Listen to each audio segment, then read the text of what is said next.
I want to share a little story with you.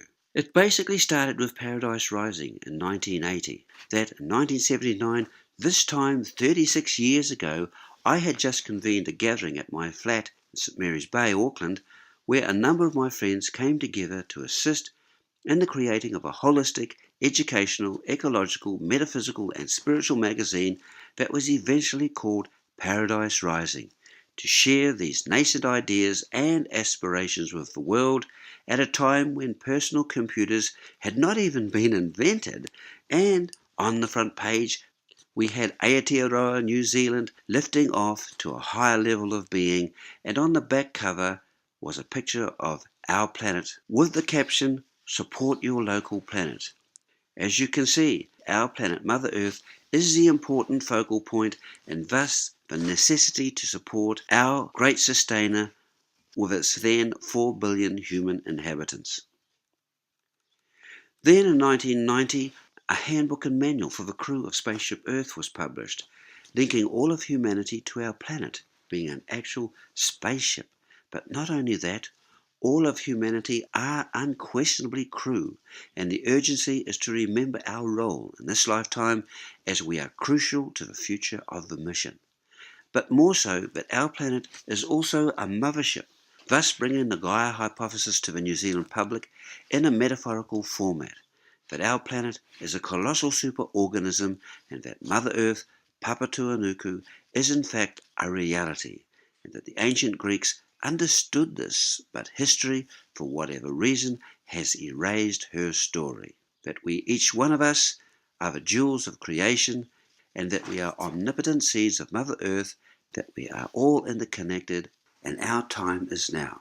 This was published in a time when the World Wide Web had not come to our planet, nor was it in the public consciousness. Ourplanet.org. In 1996, the concept of marrying Spaceship Earth to a mothership and Gaia was taken up onto the World Wide Web as a more integrated story with a truly global reach, under the rubric of www.ourplanet.org, which, as you all now know, is a very special and important domain name that is easy to remember too.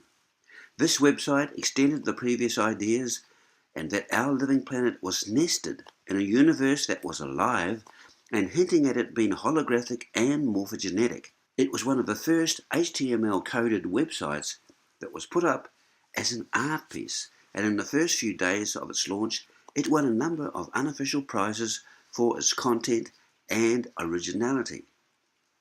Green Planet FM. In 2003, saw the opportunity to take the message of environment, health and consciousness via the medium of community radio on Auckland's Planet FM, where there was basically a zero ecological footprint due to the message being transmitted in waves from the top of Auckland's Sky Tower that eventuated in this volunteer radio program being broadcast as Green Planet FM 104.6 every Thursday 8 to 9 a.m. and continues today 12 years after inception. When this opportunity presented itself, due to the trustees of Planet FM wanting an environmental program, I jumped at the chance and took out my credit card and booked 8 weeks in advance to secure at least 2 months to get the message out. However, can I tell you a little story about this? Back in March 2005, I was doing a business course in Botany Downs when one of the other participants told me that he liked what I was doing with this voluntary radio program.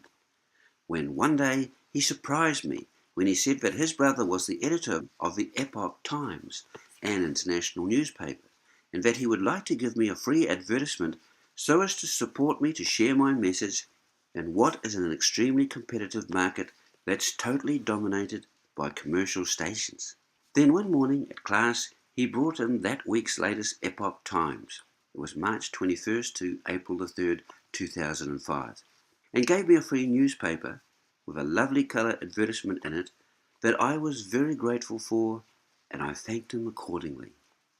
Then that afternoon I drove about 15 kilometres from out of the suburbs into the centre of Auckland City to complete a radio interview based on What is the Earth Charter.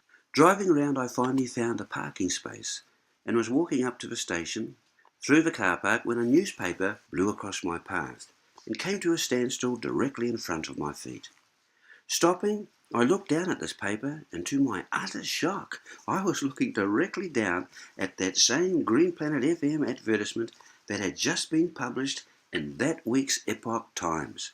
With chills and goosebumps vibrating all over my body, and me in some sort of euphoric state, I picked the paper up and rushed to the radio station to excitedly exclaim on air, how could this magical, synchronistic event have ever happened to me? So right to this very day, I'm unable to explain how that newspaper, just that one double-sided page, 3, 4, 9 and 10, managed to get blown away from its owner, then get separated from the rest of the newspaper, and then finally get blown through the car park to where it blew towards the direction that I was walking, to stop at my feet, and all I had to do was look down to see this Green Planet FM advertisement. So that was a validation and a half for Green Planet FM, that's for sure.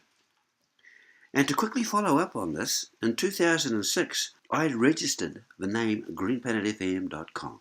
Now that was a fluke too, because the name should have been taken years ago, especially as a .com is a US domain name.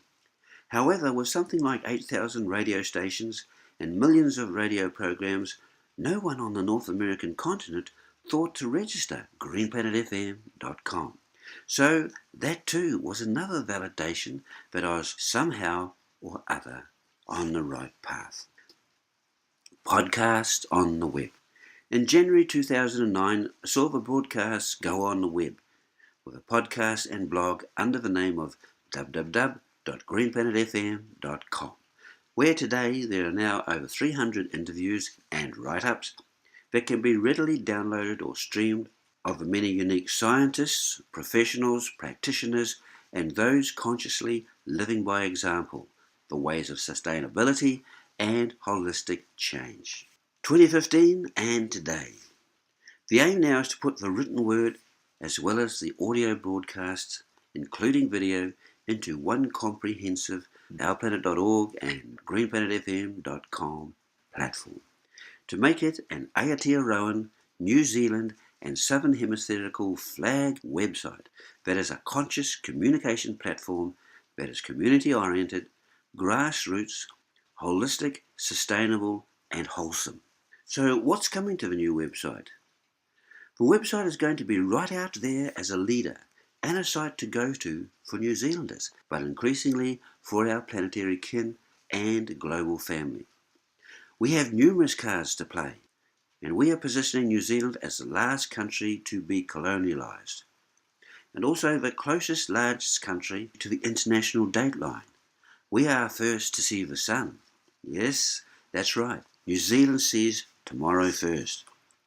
And the first country to emancipate women, allowing them to vote for their future in 1893, as well as the first country to give our Indigenous peoples the vote as well. So we could be said to be the oldest democracy on earth. Because of what this country represents, we want to add to some of the many firsts that evolved out of this country, one being the public trust. The public trust? Yes, it was the first of its kind in the world, when in 1873, by an Act of Parliament, its aim was to provide all New Zealanders with the possibility of establishing a testament, that is, leaving a will so that something could be legally bequeathed to another person. And then we have the referee whistle and fair play by William Attock. New Zealand referee William Attock became the first sports referee in the world to use a whistle to stop a game of rugby back in 1884. Today, the referee's whistle is now the norm for umpiring, but until Attock came out onto the ground whistling, referees had to raise their voices to control games. And in 1895, New Zealander Alexander von Tullman became the first man known to set foot on Antarctica, and note that he made no claim to this frozen continent. Then, pension entitlements for all. New Zealand became the first country in the world to provide its citizens with guaranteed pension rights, that is, state pensions.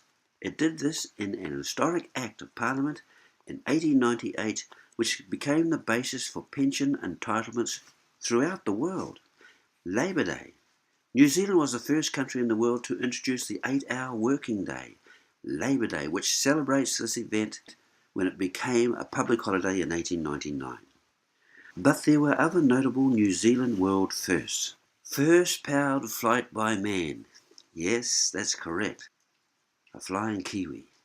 On the 31st of March 1903, Richard Pearse flew his home-constructed aircraft 150 yards, possibly the first powered flight in the world, which landed on top of a 12-foot boxthorn hedge, where it remained. But being publicity shy, Pearse did not invite officials to formally document his efforts, and although witnesses stated that his craft clearly left the ground on more than one run and actually fly over a human being, there was insufficient formal evidence to recognise this achievement.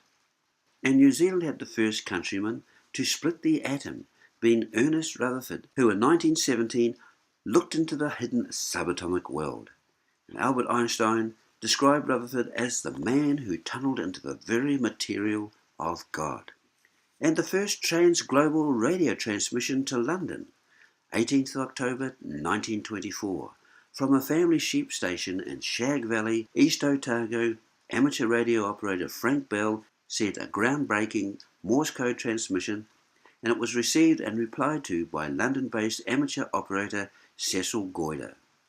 And one of our great famous countrymen, Sir Edmund Hillary, who along with Sherpa Tenzing climbed the highest point of the physical plane on our planet, being Mount Everest in 1954. And we also had the first woman to navigate a yacht round the world single-handedly. Dame Naomi James in 1978 sailed single-handedly, that is solo, around the world via Cape Horn, bettering Sir Francis Chichester's solo round-the-world sailing record by 2 days. And as you know, there are many other interesting New Zealand firsts. Did you also know, and I want to cover this one because it's quite pertinent at the moment, did you know that free milk was given to New Zealand school children from 1937, that the first Labour government wanted to improve the health of young New Zealanders and use up surplus milk? The scheme was a world first. Each day, milk monitors supplied half a pint, which is around about 284 mils, of milk to each pupil. And by 1940, the milk was available to over 80% of school children. And for a few years during the Second World War, pupils also received an apple a day. And the scheme lasted until 1967, when the government dropped it on the grounds of cost, and because some people were starting to question the benefits of milk. And today some still assert that milk is in many ways a concocted liquid with very little healthy nutrient in it. And this unique situation too, all women at the top. New Zealand is the only country on earth in which all the highest offices in the land have been occupied simultaneously by women. We still today, in this particular age, have a reigning monarch, being Queen Elizabeth II. We also have the Governor-General, Dame Sylvia Cartwright. The Prime Minister was Helen Clark. The Speaker of the House of Representatives, Margaret Wilson.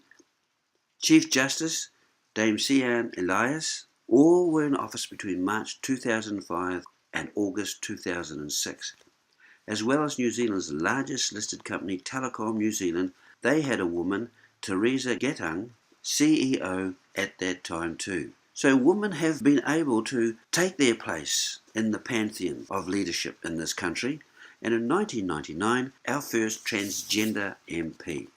In a slightly more unusual vein, Georgina, originally George Bayer, became the world's first transsexual Member of Parliament after being elected by the people of the Wairarapa in the 1999 general election.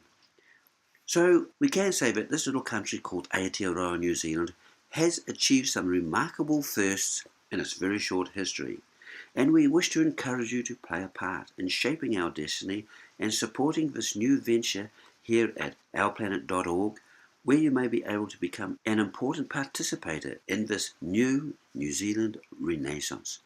To me, I would like the Our Planet website to activate the whole canvas of possibilities and deepen our dimension of being, by first engaging in a foray into the forefront of conscious websites here in New Zealand, making an influential site and taking Gaia, Papatuanuku and environment, health and consciousness right into the public's sensitivities. to become a standout platform in Aotearoa, New Zealand, with the intent of being a larger player in Australasia and I trust even the Southern Hemisphere.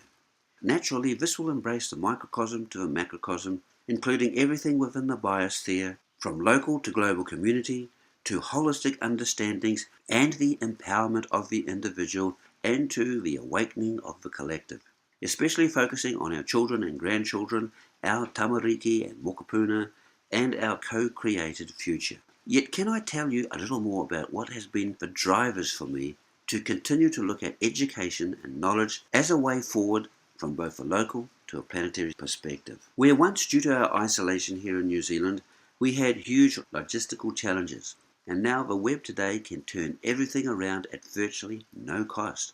I remember buying our 64 kilobyte Apple IIe computer and printer that cost $8,000 in 1983, and thus taking up vast sums of money. Fortunately, the costs have dropped immensely, whilst our reach is now global, and where it took 23 minutes by modem to send an A4 page to the UK, you can see just how fast things have morphed as of today. Had we had this technology back in the 1980s, things may have turned out far more differently. Because back as early as 1981, I was involved in financing an educational trust, being the major trustee of the Sun Energy Trust, Peter Farrell being the initiator. And in 1981, we had a musical arm called Sun Energy Music, and we were a retailer of New Zealand music from individual artists, composers, and groups in the so-called New Age and relaxation genre. This was driven by Martin Taylor, now known as Tara Oaken, and we were growing very well here and in Australia until the 1987 stock market crash. Not that we were involved in finance. However, as we had large numbers of musical tapes out on sale, we were the last on the list of priorities for businesses selling our product. Thus, rent, power, telephones, etc.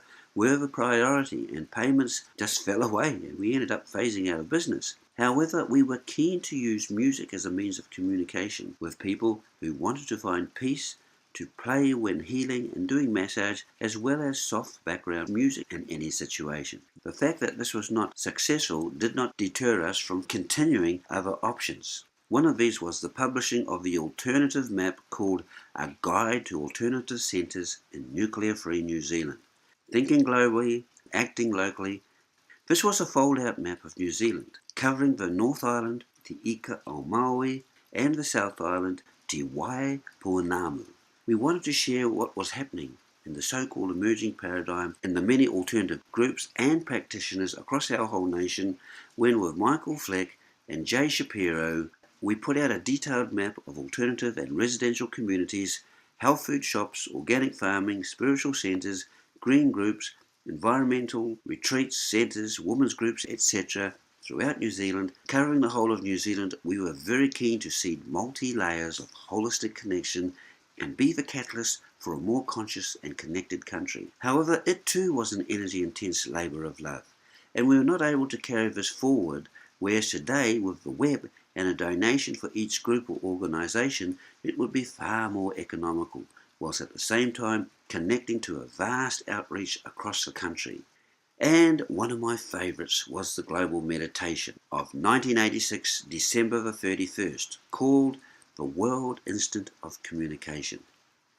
At this time, I had just come back from a serendipitous citizen diplomacy trip to the Soviet Union, and with many contacts from my monthly trips to the US, I heard about the coming Global Meditation, the World Instant of Communication. And as it was going to be held on the 31st of December 1986 at 12 noon Greenwich Mean Time in England, this translated to 12 midnight on the 1st of January 1987 here in New Zealand, as we did not have daylight saving in those days. And I was wanting to capitalise on New Zealand being the closest major country to the international date line, wanting New Zealand to lead the new year, to set the template for worldwide global peace for the coming year. So, with the support of Michael Fleck, Gillian Paul and myself, we anchored the first synchronised global meditation here in New Zealand, where people were invited to participate, to come together in peace, to radiate to the global population that we could meld 5.5 billion people in humanity, in harmony, as well as at a quantum level initiate peace we would call Global Group Mind. This was a big event, especially up in America, where a number of cities dedicated whole stadiums to meditators. Now, this is an interesting piece that I dearly wish to share with you all. A couple of meditator healers sent in this report from Boise, Idaho, in the USA. I have omitted their names. On the evening of the 31st of December 1986, my husband and I were at home. Our guidance had been that we should participate in the World Healing Meditation in private so that we could truly feel the energies of the meditation and its results without being confused in this by people gathering around us. Our time in Boise was 5 a.m. I woke at 5:15 and my husband was already participating, so I then linked up telepathically with others and gently floated up above our world, and from a group perspective we saw the darkest areas of our planet and were moved to do something about this. My group linked up with my husband's and many others, hovering above the world. We all started spreading the positive energies coming up from all over our planet. The darkest, most resistant places were the Middle East and Africa. I was surprised by how bright and clear Russia looked. It was then that I looked up and noticed all the activity above me. I saw the shield that is around the earth to protect the rest of the universe from our negativity. But beyond that there were many, many beings. They seemed to be in varying states of acute attention. They were obviously gathered to see the levels of our commitment, and the hope on their faces made me cry. It was about 5:30 a.m. and I became aware of my bedroom again. Yet I could see the spreading going on by the light workers above the earth and the loving beings outside the shield. I noticed a slight throbbing in the atmosphere of the planet. The prayer at the start had turned into a declaration of intent. As each of us had felt the others at some level, we became more confident. The confidence was growing. The throb felt like a heartbeat. It grew and grew and grew in intensity until it began pushing on the shield as if to signal those waiting. I felt a vibration of shouts in the air. The shouts were of celebration, homecoming, and truly knowing for the first time that we could do anything. We were unbeatable. The waiters were no longer waiting. Celebration had spread outside our atmosphere. The joy of the universe was too much for me to hold, and I had to pull back. At exactly 5:40 a.m., I noticed a flow start to come into the earth from the celebrating beings outside. It was slow at first, almost as if we had to become accustomed to it.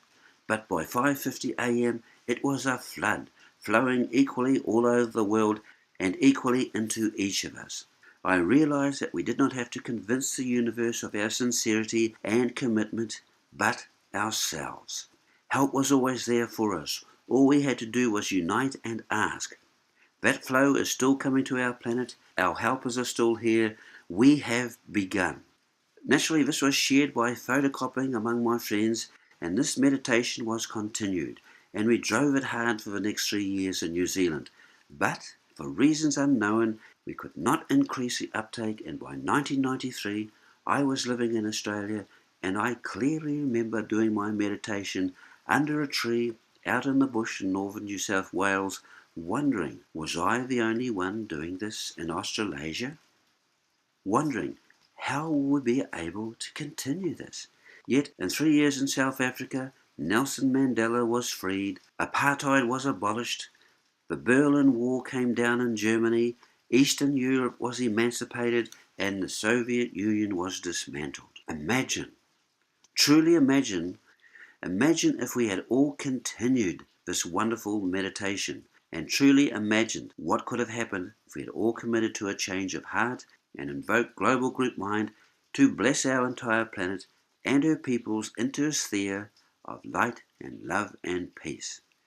So yes, we are taking Aotearoa New Zealand back up to the summit of potentiality, and at the same time turning our world upside down. That's correct. Yes, that's correct. Turning our worldview upside down, yet not causing any physical hurt or damage. Only a slight alteration of perspective and a new psychology of being by showing you that there is most definitely another way of looking at our world and looking at our planet. So this is what we aim to do, put Aotearoa New Zealand back on the local and global map as a conscious people who express the warmth of aroha, believing in fair play, and being a moral compass for good. Yeah, so this is pretty wild, eh? This is why I am still so very keen on pushing the envelope and bringing Gaia consciousness to coalesce into the noosphere, the sphere of mind, and really see that we can pull the strings together of a unified planet and people. And the reason why I involve myself is this, is that I'm wanting to connect with like-minded kin like yourselves who are prepared to walk the talk and language this in our daily life. So thanks for listening.